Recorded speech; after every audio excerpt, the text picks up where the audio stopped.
Hey Douglas, it's Opal, and today we're talking about the CZ-75. What's good about it, what's bad about it, maybe some FUD lore about it, and maybe get a final opinion about it. So, this guy is a actual CZ-75. This is not a B variant, and it is actually made in Czechoslovakia.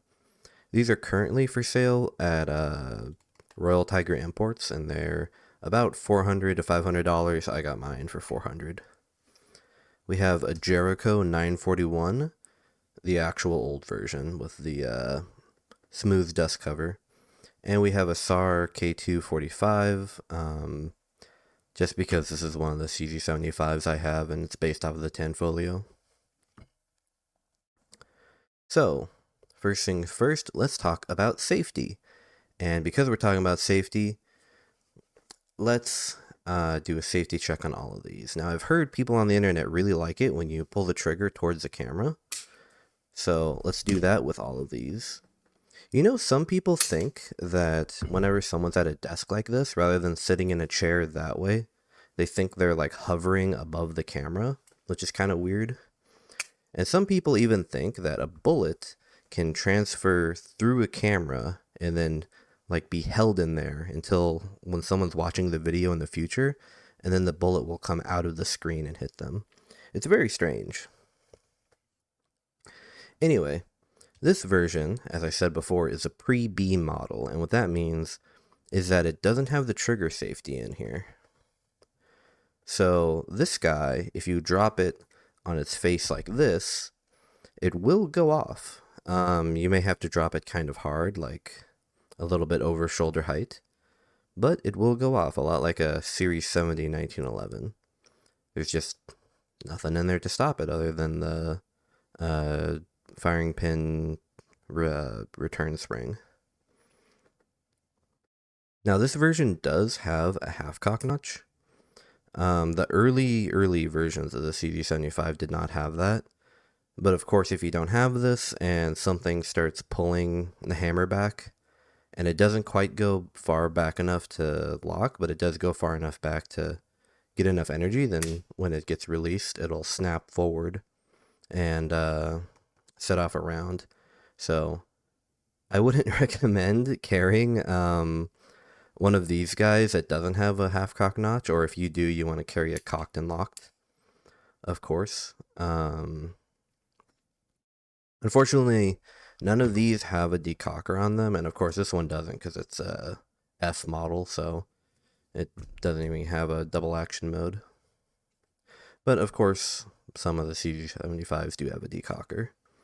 And to decock these, there's a lot of different ways people say how to do it. Some people like to hold their thumb here, and then they like thumb the hammer down. Some people like to take a stick and put it through the hammer and like hold it like this and then let the hammer down. I personally don't like doing it with just one hand, but you can do that. But what I like to do is,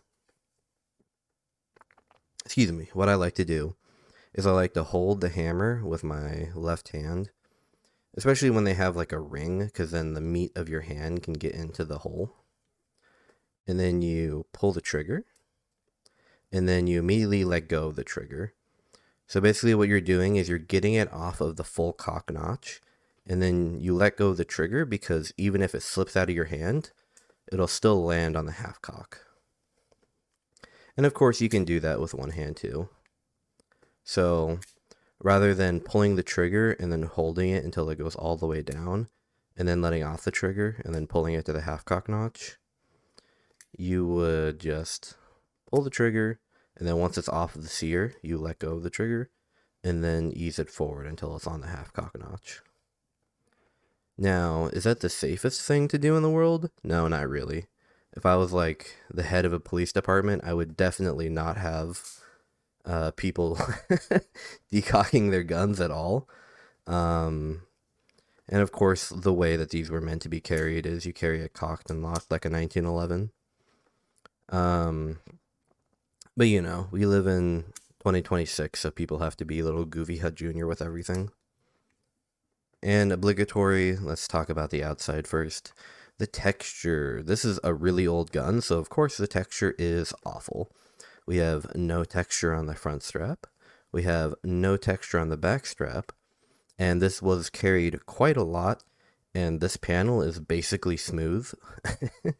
This panel still has some of the texture left on it, but even when these are new, they're not like the most texture in the world, but you can replace them. A lot of companies make aftermarket CZ-75 grips.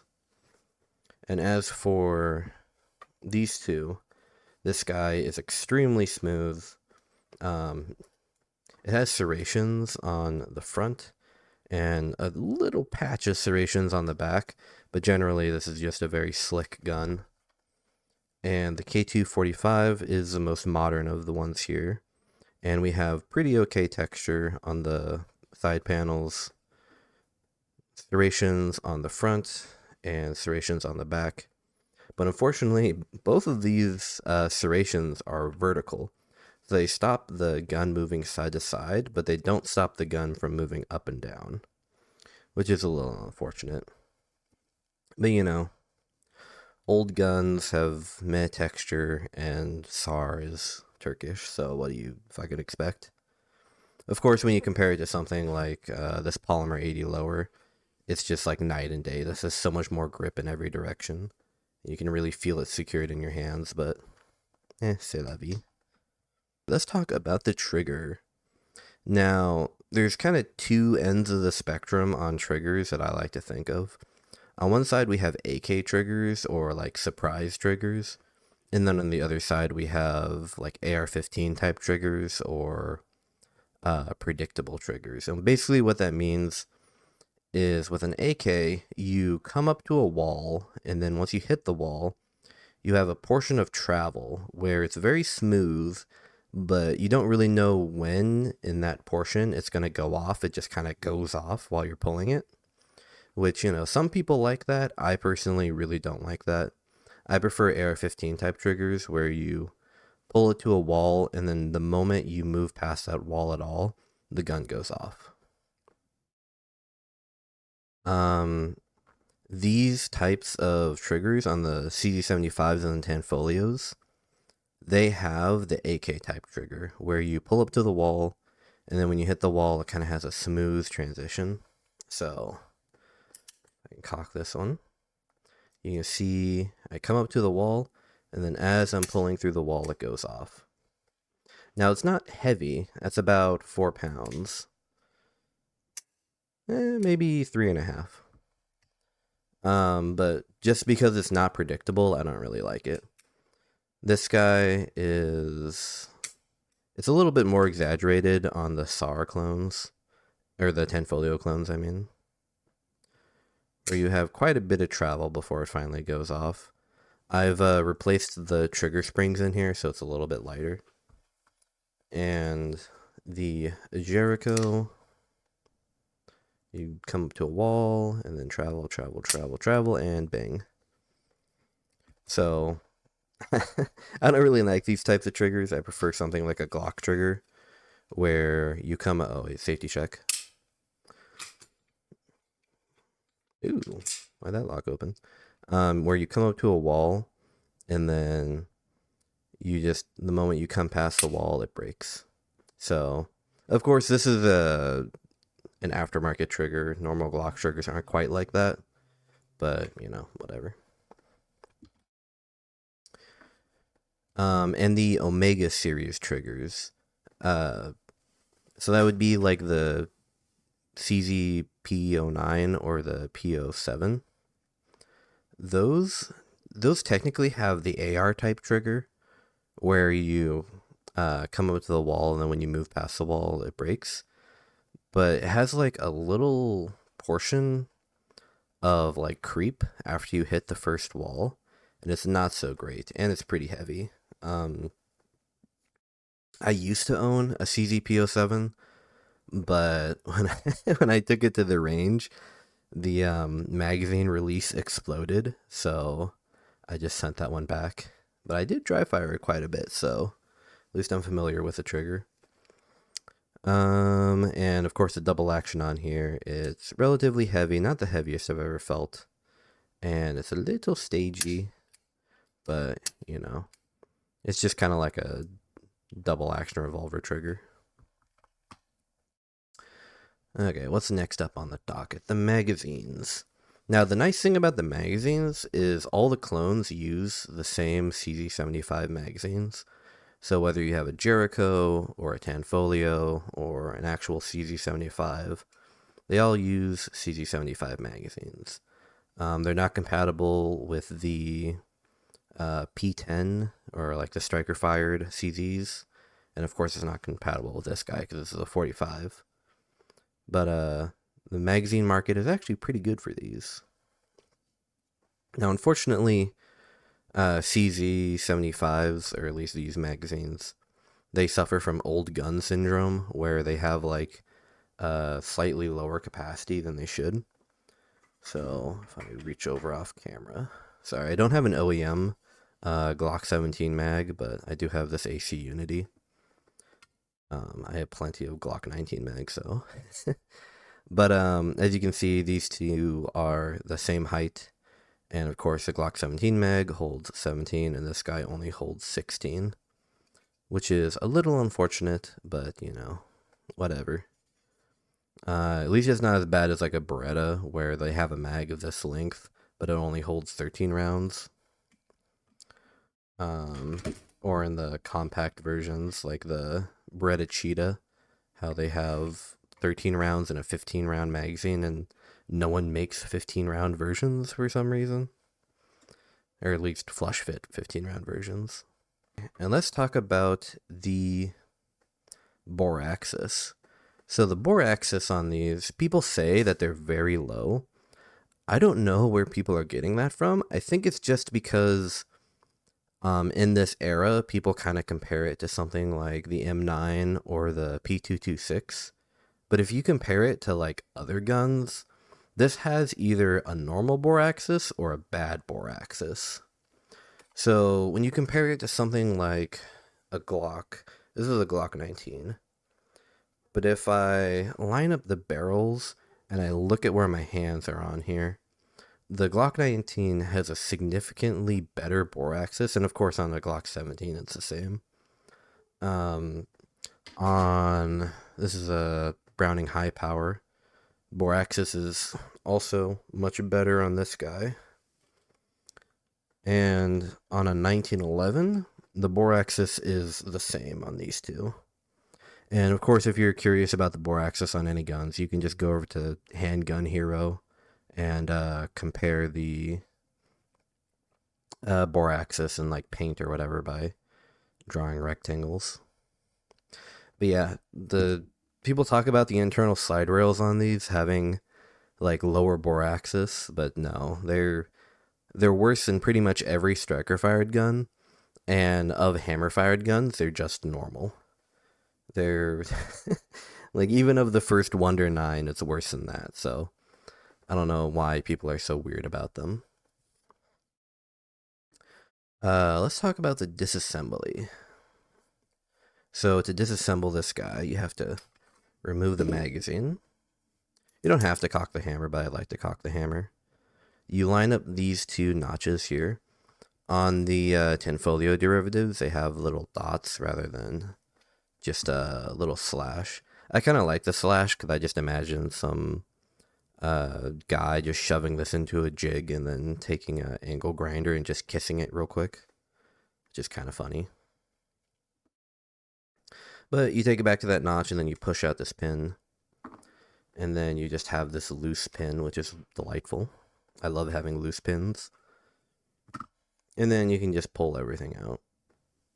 The recoil spring on here is not captured, so I would pull that out if it wasn't all covered in grease. But yeah, it's not captured, and it's a little annoying that it's not captured, but you know, whatever. We can see that there's no firing pin safety on this one. And one of the very annoying things about the CZ-75 is the way you take off this back plate is you take a pin and you push it into that little hole, And you'd think because you have this pin, you could use this pin, but no. This pin is way too big for that hole, so you need to have a separate pin to pull that out. Which, you know, that could be considered pretty bad, but in fairness, a Glock does also need a Glock does also need like a separate tool to pull the firing pin out, so whatever. And of course, on the models with the roll pin in here, you need to punch out the roll pin before the firing pin will come out. What things do I want to talk about in here? Okay, so the magazine release on these, they're made of 3 pieces. So you have a screw in there, and then the screw is holding in a wire spring, and then I don't know how well you'll be able to see in there, but the wire spring is what tensions the magazine release. Now, I'm kind of used to Glocks where it's like dead simple. You have the magazine release, and then you have just a straight wire spring that you just kind of push into the grip and then hook it into a notch on the mag release. And there you go. There's your 2-piece, very cheap, very easily replaceable magazine release. But you know, this isn't too bad. I've seen much worse, and by I've seen much worse, I mean I have 2 versions that are much worse right here. So on the SAR, all the Tenfolios are like this, so I'm not just picking on SAR. Also, it's annoying to pull this apart because you have to... Oh, probably should cock it first. You have to push that pin out with like the magazine because it's a little tight like a toiga. Also, I don't like how the slide rails are on the outside when you pull the slide off, because then you have like this greasy thing. Greasy and or oily thing. The reason these are all greased is because it makes it quieter to work with on camera. But in there, you have this little, like, I don't know if you can see that little tab right there. That tab, you have to like rotate it out of the way and then pull it out. And it's literally, I counted, it's 7 pieces. You have that little top piece, you have a spring, you have a thing that screws into the top piece, and then you have this main magazine release body, and then you have a plunger, and then you have a second spring inside of the plunger. So you have 7 pieces all kind of screwing into each other and intersecting from 3 different directions on like a single point inside here. And it's just, I don't know what Italy was thinking when they redesigned the magazine to release on these, but I don't like it. That's that's not good. I wish they wouldn't have that, but you know, whatever. Oh, and let's talk about the roll pin. So on my example, we don't have a roll pin right here because this is too early. But on modern CZ-75s, they'll have a roll pin that retains the firing pin. Now you might be wondering, why do they have that there? And it's there because when you dry fire, the firing pin on this guy will just go forward, and if it doesn't hit a cartridge, it'll hit the front of the firing pin channel, and over enough dry fires, it'll start to deform. And so to solve that deformation, CZ introduced a roll pin in here that retains the firing pin. And so if the firing pin goes far enough forward that it doesn't hit a cartridge, then instead of just bottoming out and hitting the slide, it'll hit the roll pin. And so after you dry fire enough times, eventually it'll chew up that roll pin to the point that it'll be deformed and it won't let the firing pin move anymore. Or you'll get light strikes.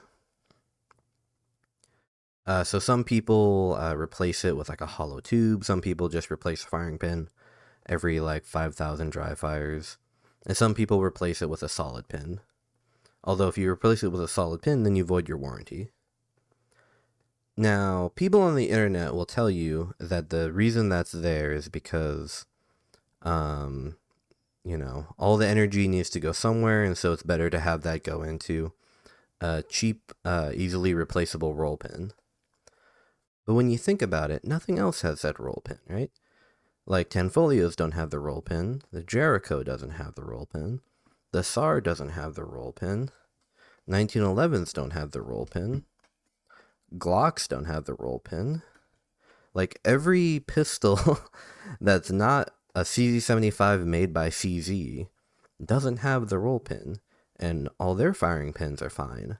Well, except for Canic, but that's Canic being Canic. Don't worry about them. So why do CZ-75s made by CZ have the roll pin? Is it because the firing pin is made out of cheap metal? Is it because CZ is too dumb and don't know how to redesign the firing pin to not kill itself by dry firing? Or is it some other third reason that I'm sure someone on the internet will make up and yell at me? Who knows? Anyway, that's all I have for you today. Catch you later. Hey Douglas, it's Editing Opal. I realized I never gave you a conclusion for this, so let's go through that really fast. It's very heavy, it's very slick and smooth. This magazine release is too far forward. I don't like how it has a safety rather than just a decocker. I don't like how the internal slide rails means that you have a very tiny space to grip the slide. I actually do like how thin the barrel is. I don't know why so many guns have super thick barrels for a 9mm. It doesn't need such a thick barrel. I don't know what people are fucking smoking. I don't like how it takes down with a takedown pin, and I don't like how the takedown pin isn't thin enough to be used to remove the end plate. I don't like how the recoil spring is not captured, and I don't like the trigger. I would give it like a D, maybe a D+. It's not as bad as like a Taurus TH9, but it's definitely not as good as like a 90 series Beretta. It's definitely not as good as like a PX4. It's not as good as like almost every single striker fired gun, of course, except for like a P320 or some other joke gun. It's just like the whole fragility of the trigger and firing pin system is just like is really not so great, and the internal slide rails just make the ergonomics unnecessarily bad. It's just, yeah. And I think the grip angle is like slightly more vertical than like a 1911 for some reason. I don't remember it off the top of my head. I just know that it's different. But yeah, if you carry a CZ-75 in 2026, you're a hipster and you need to accept your fate. Okay, catch you guys later.